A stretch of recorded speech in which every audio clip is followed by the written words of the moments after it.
Hello दोस्तों, कैसे हैं आप सब। हमारी कहानियां देखने के लिए हमारे चैनल को सब्सक्राइब कीजिए और हाँ, बेल आइकॉन पर क्लिक करना मत भूलिएगा। सुबह को योगा, शाम को पराठे। सुबह 7 बजे विद्या योगा कर रही होती है कि तभी उसकी सास शकुंतला उसके पास आती है और अपनी बहू से बड़े अजीब तरीके से कहती है, बहू, ये सुबह सुबह अपने शरीर को तिरछा मिर्छा करके तुझे क्या मिलता है? कभी तू पैर ऊपर कर लेती है तो कभी हाथ। इसे देखकर ही मेरे बदन में दर्द होने लगता है। शकुंतला की बात सुनकर विद्या को हंसी आने लगती है और वो हंसते हुए अपनी सास को समझाने लगती है, माँ जी, मैं शरीर को तिरछा नहीं करती, बल्कि मैं सुबह सुबह योग करती हूँ। आपको पता है योगा करना शरीर के लिए कितना अच्छा होता है। इससे शरीर की सारी बीमारियां दूर भाग जाती हैं। क्या सच में योगा करना शरीर के लिए अच्छा होता है? अगर हाँ तो मुझे बता, ये कितना फायदेमंद है। अगर मुझे लगा कि शरीर को योग से कोई मुनाफा हो रहा है तो मैं भी तेरे साथ योग किया करूँगी सुबह सुबह। शकुंतला की बात सुनकर विद्या को काफी अच्छा लगता है और वो अपनी सास को योग के गुण बताने लगती है। जब शकुंतला को ये पता चलता है कि योगा करने से शरीर बिल्कुल निरोगी रहता है और शरीर में ऊर्जा बनी रहती है तो शकुंतला का जोश बढ़ जाता है। अरे वाह, ये तो सच में बहुत अच्छी बात है बहू। अब से तू मुझे भी योगा करना सिखा। मैं भी तेरे साथ सुबह 7 बजे योग किया करूँगी। और हम घर में ही क्यों, हम बाहर पार्क जाया करेंगे और वहाँ योगा करेंगे। अगर किसी को हमारी कंपनी ज्वाइन करनी होगी तो वो हमारे साथ योग कर लेगा। क्यों, सही कह रही हूँ ना मैं? वो सब तो ठीक है माँ जी, मैं आपको योग भी सिखा दूंगी और हम बाहर पार्क में भी चलेंगे। लेकिन सिर्फ योगा करने से काम नहीं चलेगा, बल्कि आपको अपनी डाइट में भी चेंज लाना पड़ेगा। डाइट में चेंज? ये क्या बला है बहू? डाइट में चेंज बोले तो मतलब माँ जी कि आपको बाहर का तला भुना, चटपटा, तीखा, मैदा और ज्यादा तेल सब कुछ छोड़ना पड़ेगा। आपको फल और हरी सब्जियाँ खानी होंगी। शकुंतला पहले तो थोड़ा हिचकिचाती है क्योंकि उसे चटपटा खाना बहुत पसंद था, लेकिन अपनी सेहत को ठीक करने के लिए वो मान जाती है। अगले दिन सुबह विद्या और शकुंतला पार्क जाते हैं। पार्क में विद्या उसे धीरे धीरे प्राणायाम और आसान योगासन सिखाती है। उफ बहू, ये सांस अंदर बाहर खींचना तो बड़ा मुश्किल काम है। मेरा तो सिर ही चकराने लगा। माँ जी, शुरू शुरू में ऐसा ही होता है, आप धीरे धीरे कोशिश कीजिए। ठीक है बहू, अब तू देख मैं कितने अच्छे से योग करती हूँ। इतना बोलकर अब शकुंतला फिर से योगा करने लगती है और पार्क में बाकी औरतें शकुंतला को योगा करते देख उसकी तारीफ करती हैं, जिससे शकुंतला का सीना गर्व से चौड़ा हो जाता है। वो 1 घंटा योगा करती है और घर लौटते समय उसे बहुत हल्का महसूस होता है। बहू, तूने सच कहा था। आज तो मुझे लग रहा है जैसे मेरा शरीर रुई जैसा हल्का हो गया है। आज नाश्ते में क्या बनाएगी? माँ जी, आज हम ओट्स और फल खाएंगे, जैसा कि मैंने कहा था। तेल वाले पराठे अब बंद। हाँ बहू, तूने कहा तो था, लेकिन सच कहूँ तो मेरी ना अदरक वाली चाय पीने का मन कर रहा है और साथ में घी में बने आलू के पराठे। ओए होए होए, क्या मजा आता है खाने में। नहीं माँ जी, आप ये सब नहीं खाएंगी। चुपचाप ओट्स खा लेना, क्योंकि आपने मुझे वादा किया है कि आप अपनी सेहत पर ध्यान देंगी और आप वैसा ही करेंगी जैसा मैं कहूँगी। बहू की बात सुनकर शकुंतला कुछ नहीं कहती। विद्या अब थोड़ी देर बाद अपनी सास और खुद के लिए ओट्स बना लेती है और अपनी सास के आगे रख देती है और अब शकुंतला बेमन से ओट्स खा लेती है। दोपहर का खाना भी उबली हुई सब्जी और पतली रोटी होती है, लेकिन जैसे ही शाम होती है शकुंतला का सब्र टूटने लगता है। उसे शाम की चाय के साथ कुछ कुरकुरा और चटपटा खाने की आदत थी। तभी पड़ोस से आलू के पराठों की खुशबू आने लगती है। बहू, जरा सूंघ तो, पड़ोस वाली विमला के घर आज आलू के पराठे बन रहे हैं। कितनी जबरदस्त खुशबू आ रही है ना। माँ जी, आप उस तरफ ध्यान मत दीजिए, मैंने आपके लिए ग्रीन टी बनाई है और साथ में ये बिना नमक वाले मखाने हैं। क्या? ये घास फूस जैसी चाय और ये सूखे मखाने? बहू देख, सुबह मैंने 1 घंटा योगा किया है। अब इतना तो मेरा हक बनता है कि मैं एक पराठा तो खा ही लूं। बिल्कुल नहीं माँ जी, अगर आपने अभी पराठा खा लिया तो सुबह की सारी मेहनत बेकार चली जाएगी। विद्या की बात सुनकर शकुंतला चुप हो जाती है, लेकिन उसका मन सिर्फ पराठों में अटका रहता है। रात को जब सब सो जाते हैं शकुंतला दबे पांव किचन में जाती है। उसे लगता है कि विद्या सो गई होगी। वो चुपचाप फ्रिज खोलती है और दोपहर का बचा हुआ आटा और आलू की सब्जी निकाल लेती। थोड़ा सा तेल डालने से क्या ही हो जाएगा। सुबह योगा में 2 बार फालतू सांस खींच लूंगी तो सब बराबर हो जाएगा। इतना बोलकर शकुंतला धीरे से गैस जलाती है और वो तवे पर पराठा डाल देती है। पराठे के सिकने की खुशबू पूरे घर में फैलने लगती है। तभी अचानक किचन की लाइट जलती है और सामने विद्या खड़ी होती है। पकड़ी गई माँ जी, ये क्या हो रहा है? रात के 11 बजे आलू के पराठे? अरे बहू, तू जागी हुई है। वो मुझे भूख लग रही थी तो सोचा बस एक छोटा सा पराठा बना लूं। माँ जी, आपने मुझसे वादा किया था देखिए ऐसे सेहत नहीं बनेगी। सुबह योगा और रात को पराठे, ये तो वही बात हो गई ना कि आप एक कदम आगे बढ़ रही हैं और 2 कदम पीछे। पर बहू मेरा मन ही नहीं मान रहा, मेरा जी ललचा रहा है। अब तू ही बता मैं क्या करूँ। माँ जी, मन को काबू करना ही तो असली योग है। चलिए तवा बंद कीजिए और ये पराठा गाय को डाल दीजिए। मैं आपके लिए गर्म दूध लेकर आती हूँ। शकुंतला कुछ नहीं बोलती और वैसा ही करती है जैसा उसकी बहू ने कहा था। बेचारी शकुंतला मुंह बनाते हुए चुपचाप अपने कमरे में चली जाती है। तो वहीं विद्या अब अपनी सास के लिए गर्म दूध करके उसके कमरे में ले जाती है। अब अगले दिन फिर वही दिनचर्या शुरू होती है। शकुंतला पार्क में जाती है और योगा करती है, लेकिन शाम होते ही उसकी हालत खराब होने लगती है। पार्क की सहेलियां भी उसे उकसाती हैं। अरे शकुंतला बहन, सुना है तुम्हारी बहू ने तुम्हारा खाना पीना बंद कर दिया है। क्या फायदा ऐसे योगा का कि तुम अपनी पसंद का खाना ही ना खा सको। नहीं बहन, ऐसी बात नहीं है, वो तो मेरी सेहत के लिए बोलती है। अरे छोड़ो, आज शाम को मेरे घर आना, मैंने गोभी के गरम गरम पकौड़े बनाने का प्रोग्राम बनाया है, बहू को पता भी नहीं चलेगा। विमला की बात सुनकर शकुंतला राजी हो जाती है और शाम को शकुंतला बहाना बनाकर विमला के घर चली जाती है और वहाँ डटकर पकौड़े और चाय पीती है। उसे लगता है कि उसने विद्या को बेवकूफ बना दिया, लेकिन जैसे ही वो घर आती है उसका पेट भारी होने लगता है और उसे बेचैनी होने लगती है। रात को शकुंतला को बहुत तेज एसिडिटी हो जाती है। हुई माँ, मर गई। ओ बहू जरा बाहर आ, मेरे पेट में बहुत तेज दर्द हो रहा है और जलन भी हो रही है। विद्या दौड़कर आती है और समझ जाती है कि माँ जी ने कुछ उल्टा सीधा खा लिया है। वो उन्हें अजवाइन का पानी देती है और दवा खिलाती है। माँ जी, मैंने कहा था ना कि बाहर का खाना भारी पड़ेगा, आपने पकौड़े खाए थे ना। हाँ बहू, मुझसे गलती हो गई, वो मैं विमला के बहकावे में आ गई थी। अब कभी ऐसा नहीं करूंगी। सच में योगा करने के बाद अगर गलत खाना खाओ तो शरीर और ज्यादा परेशान हो जाता है। माँ जी, योग का मतलब सिर्फ कसरत नहीं, अनुशासन भी है। अगर आप सुबह योग करती हैं तो आपको पूरे दिन अपने शरीर का सम्मान करना चाहिए। उस दिन के बाद शकुंतला का मन बदल गया। उसे समझ आ गया कि जीभ के स्वाद के लिए अपनी सेहत से खिलवाड़ करना बेवकूफी है। अब शकुंतला नियम से योगा करती है और विद्या की बताई डाइट ही फॉलो करती है। धीरे धीरे समय गुजरता है और अब शकुंतला की चमकती त्वचा और उसकी फुर्ती देखकर पार्क की सभी औरतें हैरान रहती हैं। विद्या अपनी सास के इस बदलाव से बहुत खुश होती है। अब सास और बहू की जोड़ी पार्क में योगा क्वीन के नाम से मशहूर हो जाती है।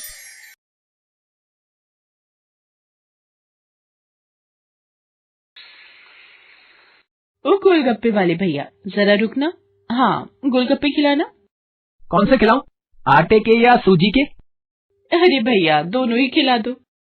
ये लीजिए मैडम। ये क्या, पानी बिल्कुल भी खट्टा नहीं है। थोड़ी हरी चटनी डालकर खिलाओ और छोले आलू थोड़े ज्यादा भर कर दो। अब लग रहे हैं स्वादिष्ट गोलगप्पे। एक काम करो, 1 प्लेट टिक्की, 1 प्लेट राज कचौड़ी, 1 प्लेट दही भल्ले पापड़ी और इनमें दही सॉल्ट ज्यादा कर देना। भाभी, जरा 200 रुपए देना। नीलू, ये इतनी सारी चाट किसके लिए बनवा ली? किसके लिए क्या भाभी, ये तो जरा सी है। मैं अकेले ही इसे खाने के लिए काफी हूँ। आपने कुछ खाना है तो बनवा लो। चाट वाला भैया लगता है चला गया। आगे निकल गया। आप खाना चाहो तो ये आधी टिक्की खा सकते हो। नहीं नहीं, तुम खाओ, मैंने अभी चाय पी है, मुझे भूख नहीं है। ठीक है, मुझे तो बहुत भूख लगी है, मैं तो खा रही हूँ। नीलू, एक पापड़ी मुझे तो चखा, भैया ने कैसी बनाई है। माँ, तुम्हें भी सारे स्वाद चखने होते हैं। ये लो, एक ही दूंगी। माँ जी, मैंने कल फ्रिज में कटोरा खीर बचा कर रखी थी। पंकज ने कल खाई नहीं थी, अब मांग रहे हैं। वही फ्रिज में ही तो रखा है कटोरा, दूध के पतीले के पीछे। एक बार नजर मार ले। सारा फ्रिज देख लिया पर कटोरा नहीं है। नीलू, तुमने खीर का कटोरा देखा? वो खीर? आप उस खीर की बात कर रहे हो? वो तो मैंने खा ली। अब खीर जैसी चीज को देखकर भला किसके मुंह में पानी नहीं आएगा? क्या हुआ गरिमा, तुम तो मेरे लिए खीर लेने गई थी। ये नीलू कितनी चटुरी है, किसी और ने कुछ खाना है या नहीं सोचती नहीं है, जो कुछ वो खा लेती है। पंकज, वो खीर नीलू ने खा ली है, मैं आपके लिए कल और बना दूंगी। नीलू इसी तरह भुक्कड़ और चटोरी आदत की वजह से खाने की कोई चीज नहीं छोड़ती थी। घर में सभी लोग इसी वजह से परेशान रहते थे। ऐसे ही एक दिन बहुत जोरों की भूख लगी है। देखती हूँ फ्रिज में क्या रखा है। अरे वाह, आइसक्रीम, वो भी स्ट्रॉबेरी। इससे पहले कि गरिमा भाभी आए, जल्दी से ये आइसक्रीम खा लेती हूँ। अरे, आइसक्रीम तो यही फ्रीजर में रखी थी। लगता है जरूर ये भुक्खड़ नीलू ही खा गई होगी। मुझे तो अब सब कुछ छुपा कर रखना होगा इससे, वरना ये नीलू तो कहीं भी हाथ मार लेती है। गरिमा, ये गर्म गर्म शाम हलवाई के समोसे लाया था, मैं हाथ मुंह धोकर आता हूँ, तुम चाय बना लो। श्याम हलवाई के समोसे, उसके समोसे तो बड़े स्वादिष्ट होते हैं, मेरे से तो रुका ही नहीं जा रहा। कम से कम 4 खाऊंगी तब मेरी भूख मिटेगी। पर गरिमा भाभी का क्या करूं? हाँ, गरिमा भाभी, भैया तौलिया मांग रहे हैं। इन्हें भी ना कुछ नहीं मिलता, वही पलंग पर रख कर आई थी। तू चाय देख, उबाल ना आ जाए, मैं इन्हें तौलिया देकर आती हूँ। जल्दी जल्दी 4 समोसे छुपा लेती हूँ, कमरे में बैठकर आराम से खाऊंगी। अरे, तौलिया तो आपके हाथ में है, फिर मुझे क्यों बुलाया? मैंने कब बुलाया? नीलू, तुम तो कह रही थी भैया बुला रहे हैं। मुझे आवाज सुनाई दी थी, मैंने चाय छान दी है। ये क्या, मैंने तो 8 समोसे बोले थे, सबके 2-2 लाया था, ये तो बस 4 ही है। नीलू, कहीं ये तुम्हारा काम तो नहीं? अरे सॉरी भैया, मुझे लगा इतने सारे कौन खाएगा, इसलिए मैंने सोचा मैं ही खा लेती हूँ। वैसे आप लोग तो एक ही एक खाओगे, और माँ तुम तो तला हुआ खाती ही नहीं हो, तो ये 2 भी मैं ही खा लेती हूँ। अरे जरा सा तो खा ही लेती हूँ, तू तो मेरे हिस्से का भी ले गई। पता नहीं इस लड़की का क्या होगा। इस नीलू की भुक्कड़ चटोरी आदत अब हद से पार हो गई है। जब देखो अपना तो खाई जाती है और दूसरे के हिस्से का भी हजम कर लेती है। गरिमा बहू, अटैची में कपड़े रखो तो मेरी एक शॉल और एक स्वेटर ऊपर ही रख देना, रास्ते में ठंड बढ़ जाएगी। माँ, मौसी के घर हम देहरादून कब तक पहुंच जाएंगे? रास्ते भर खाते हुए जाने का इरादा होगा नीलू का, तभी पूछ रही है। 6 घंटे का रास्ता मानकर चलो, अगर रास्ते में जाम नहीं मिला तो जितनी जल्दी निकलेंगे उतनी जल्दी पहुंच जाएंगे। फिर तो मैं अपने खाने का टिफिन चुपचाप अलग ही रख लूंगी, इन सबको बताऊंगी नहीं। अगले दिन देहरादून के लिए निकलना था। देर होने पर पंकज रास्ते भर शोर मचा रहा था। मैंने कल बोल दिया था, देर से निकलेंगे तो देर से ही पहुंचेंगे। अब ये क्या, गाड़ियों का इतना जाम लगा हुआ है, देखो गाड़ी भी धीरे धीरे रेंगनी पड़ रही है। आज देहरादून के रास्ते पर इतना जाम क्यों है? आगे ट्रकों की लंबी लाइन लगी है, गाड़ी भला क्या बढ़ेगी। अरे पहुंच जाएंगे, तू बस गाड़ी ध्यान से चला। माँ जी, ये लीजिए पराठे और आलू की सब्जी, आप भी कुछ खा लो, आपको फिर बीपी की दवाई खानी है। सुनो, अभी तो गाड़ी रोकी हुई है, आप भी ये पराठा खा लो। नीलू, ये लो तुम भी खा लो। चलो अच्छा हुआ सारा खाना काम आ गया, पता नहीं कितनी देर जाम में और फंसे रहना पड़ेगा। हाँ भाभी, अच्छा हुआ आप खाना ले आई, वरना आज तो मैं भी कुछ खाने का रख कर नहीं लाई थी। नीलू अपने बैग में पराठों और सब्जी को छुपाते हुए झूठ बोल देती है।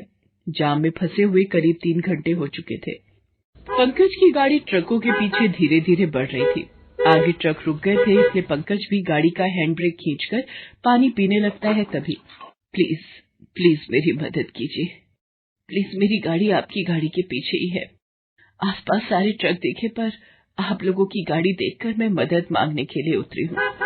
मैंने अपने पति को इंसुलिन का इंजेक्शन दे दिया, पर इंजेक्शन देने के बाद मुझे याद आया कि खाने का बैग मैं घर पर ही भूल आई। क्या करूं बेटा, बड़ी उम्र है, याददाश्त कमजोर हो गई है। प्लीज आप लोगों के पास कुछ भी खाने को मिल जाए तो मैं उन्हें दे दूंगी। आप लोग जानते हैं, इंसुलिन के इंजेक्शन देने के 10 से 15 मिनट के बाद कुछ खाने के लिए देना बहुत जरूरी होता है। अगर मैंने उन्हें कुछ भी खाने का नहीं दिया तो उनकी जान के ऊपर बात आ जाएगी, और वही गाड़ी चला रहे हैं। हम लोग सुबह से घर से निकले हुए थे पर जाम में फंस गए। अब आप घबराइए नहीं, सब ठीक हो जाएगा। गरिमा, कुछ खाना बचा है क्या? नहीं पंकज, सारा खाना तो जब उस वक्त मैंने टिफिन खोला था तो खत्म हो गया था, अब तो कुछ भी नहीं है। अरे बेचारी बीच रास्ते में कितनी परेशान हो रही है, हमारे पास कुछ खाने का होता तो। बेचारी मजबूर महिला परेशान हो रही थी। तभी आंटी जी, मेरे पास ये कुछ रोटियां और सब्जी है, आप जल्दी से अंकल जी को ये खाना खिला दीजिए, वो ठीक हो जाएंगे। थैंक यू सो मच बेटा, आपने हमारी इतनी मदद की, वरना बीच रास्ते में हम परेशान हो जाते। महिला अपने पति को खाना दे देती है। उसके बाद व्यक्ति की तबीयत में सुधार हो जाता है और उसका शुगर लेवल भी ठीक हो जाता है।